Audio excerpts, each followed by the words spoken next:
It's been over 6 months since Amarillo City Council received a petition ordinance to designate Amarillo as a sanctuary city for the unborn. Now the petition initiating committee has filed a certificate to the city secretary certifying their desire to have the ordinance on the November ballot, following council's rejection of the amended petition at the last city council meeting. That's the Raise a Part of Democracy 2024 coverage tonight. What you're seeing is something that is going to the ballot because we couldn't rightly define our jurisdiction.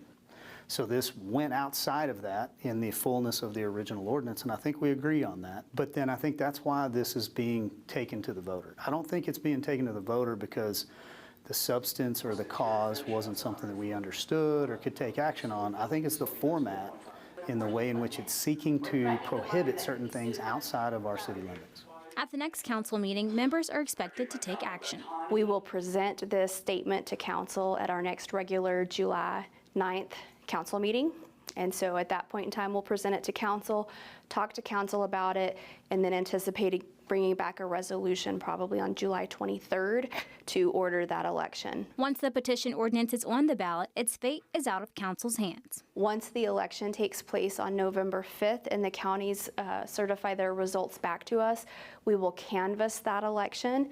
And at that point in time, if the election passes, then council will approve that ordinance into law and adopt it. And if it fails, then we will canvass the election and nothing else will happen. The ordinance expected to be on the ballot is the petitioning committee's initial ordinance that council suggested making amendments to. So it was very much going all the way back to where you saw us start back in December with trying to regulate RU 486. And so do we want to take a felony at the state and make it a misdemeanor? I know that we didn't want to do that. Moving forward, Stanley is encouraging everyone to educate themselves on the ordinance. Let the public educate the public. Let everybody have their say as it moves forward. And then we will all be eagerly waiting to see what the result will be on November 5th.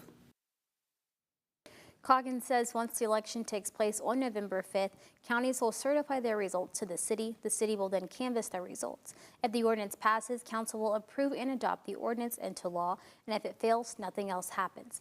The election is funded by the city and expected to cost between $80,000 to $100,000.